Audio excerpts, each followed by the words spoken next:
أهلا وسهلا بيكي.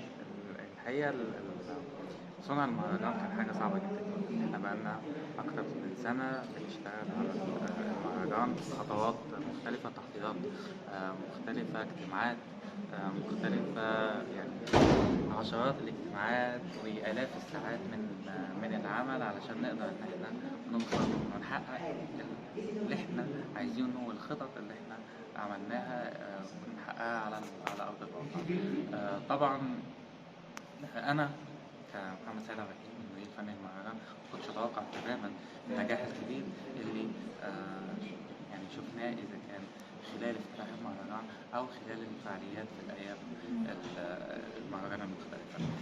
كمان يعني الانطباعات للناس ضيوف المهرجان أو حتى الناس خارج المهرجان اللي بتشوف أخبار المهرجان وبتشوف الفيديوهات، واللي احنا كمان لأن احنا في فعاليات كتير جدا بتطلع لايف وموجودة بالفعل على الإنترنت، فده حاجة نقدر إن احنا نوصل للناس بأكتر شكل ممكن. مش بس ضيوف المهرجان اللي قدروا إن هم يعني يحضروا المهرجان، لا كمان بنحاول إن احنا نوصل لأكبر عدد ممكن. احنا عندنا السنة دي أكتر من 60 فيلم في المسابقات المختلفة من المهرجان وخارج المسابقات. عندنا أكتر من 35 دولة مشاركة من جميع أنحاء العالم، القارات الخمسة.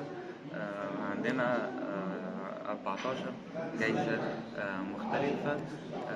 أهمها والأكثر يعني تميزا عندنا في المهرجان هي الجائزة الخضراء اللي بنديها لأفضل فيلم عن البيئة. بالظبط فيلم عن البيئة، تناول قضية البيئة أو التغير المناخي.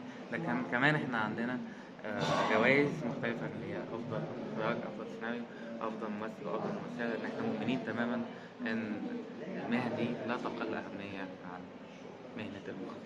تمام، شكرا.